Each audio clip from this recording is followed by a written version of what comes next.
Strategi funneling, langkah agar bisnis online sukses. Apa itu funneling dalam proses marketing? Yuk pelajari pengertiannya di sini.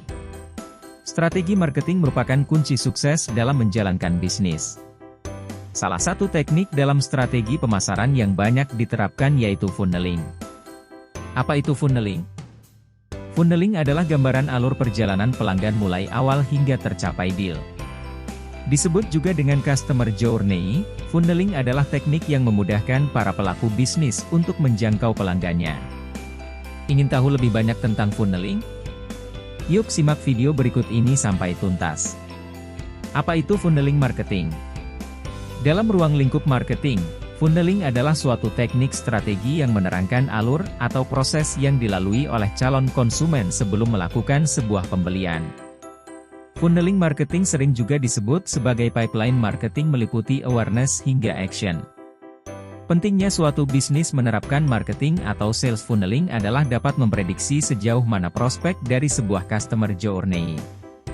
Strategi pemasaran ini juga dapat membantu Anda ketika merancang strategi penjualan terutama pada bisnis berbasis online.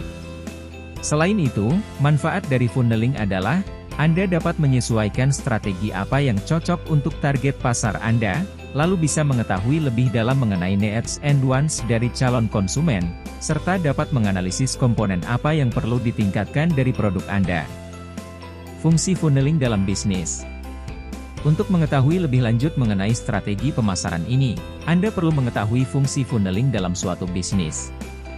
Beberapa fungsi funneling adalah meningkatkan produktivitas dari sebuah bisnis. Pertama, funneling berfungsi untuk mengetahui secara rinci proses penjualan dan pemasaran yang dilakukan oleh bisnis Anda. Hal tersebut menjadikan funneling adalah bentuk penyeleksian prospek konsumen potensial hingga mencapai tahap close deal. Memahami kebutuhan dan keinginan konsumen. Funneling adalah suatu konsep yang dimana terbentuk dari kebutuhan dan keinginan konsumen lalu mempengaruhinya untuk membeli produk Anda. Pada intinya, semakin Anda mencari dan memahami kebutuhan konsumen, maka semakin efektif funneling yang Anda lakukan. Fokuslah terhadap target konsumen bisnis Anda ketika melakukan strategi funneling. Tahapan alur funneling menjalin relasi dengan konsumen. Selanjutnya, fungsi dari funneling adalah untuk menjalin relasi dengan konsumen. Relasi dalam hal ini dapat menjadi peluang dalam menggali sebanyak-banyaknya informasi mengenai perilaku konsumen. Selain itu, bisnis Anda juga semakin mudah dikenal oleh banyak orang. Tahapan alur funneling menarik perhatian konsumen. Terakhir, funneling berfungsi juga untuk menarik perhatian konsumen dengan menciptakan branding yang baik. Pada hal ini, Anda diminta untuk melakukan ide kreatif dan menarik agar konsumen terpikat dengan produk Anda. Tahapan alur funneling. Setelah mengetahui pengertian dan fungsi dari funneling, hal terpenting untuk diketahui selanjutnya adalah tahapan alur funneling yang terdiri atas AIDA, Action, Interest, Desire, Action. Berikut penjelasan mengenai tahap-tahap funneling adalah Awareness. Tahap pertama funneling adalah kesadaran atau awareness. Kesadaran dalam hal ini merupakan bentuk kesadaran seseorang terhadap produk yang Anda tawarkan. Misalnya, pernahkah mereka mendengar atau mengetahui produk dari bisnis Anda? Lalu, untuk menumbuhkan kesadaran konsumen, Anda perlu menceritakan apa manfaat dari produk tersebut. Maka dari itu, Anda wajib menguasai dan memahami tentang produk sendiri sebelum ditawarkan kepada konsumen. Interest. Tahap berikutnya dari funneling adalah ketertarikan atau interest. Pada tahap ini, hal yang difokuskan adalah mengapa produk Anda bernilai bagi calon konsumen. Untuk membangun interest konsumen yang baik, brand awareness harus dilakukan dengan sangat baik, di mana hal itu akan membuat calon konsumen memiliki rasa ingin tahu terhadap produk Anda. Misalnya, dengan adanya iklan mengenai produk Anda, mereka mulai menyadari eksistensi produk tersebut dan penawarannya. Tetapi, dalam tahap ini, sangat memungkinkan bagi calon konsumen untuk membandingkan produk Anda dengan produk sejenis lainnya. Evaluation. Funneling ketiga yaitu evaluasi. Dalam tahap ini calon konsumen telah tertarik dan berusaha untuk mengetahui reputasi brand Anda.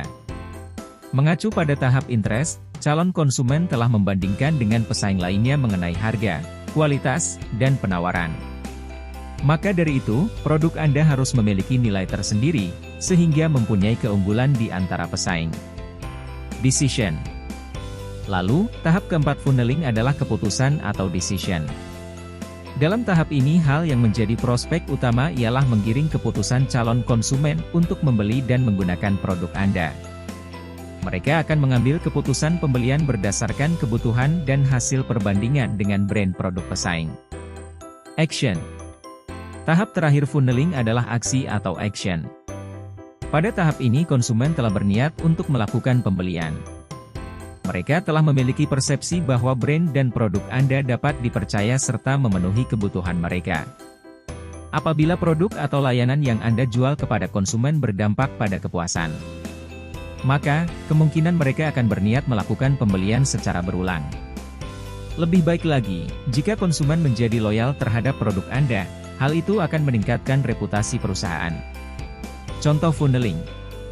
Untuk memperjelas proses dari funneling, salah satu contoh funneling adalah proses seseorang membeli sepatu.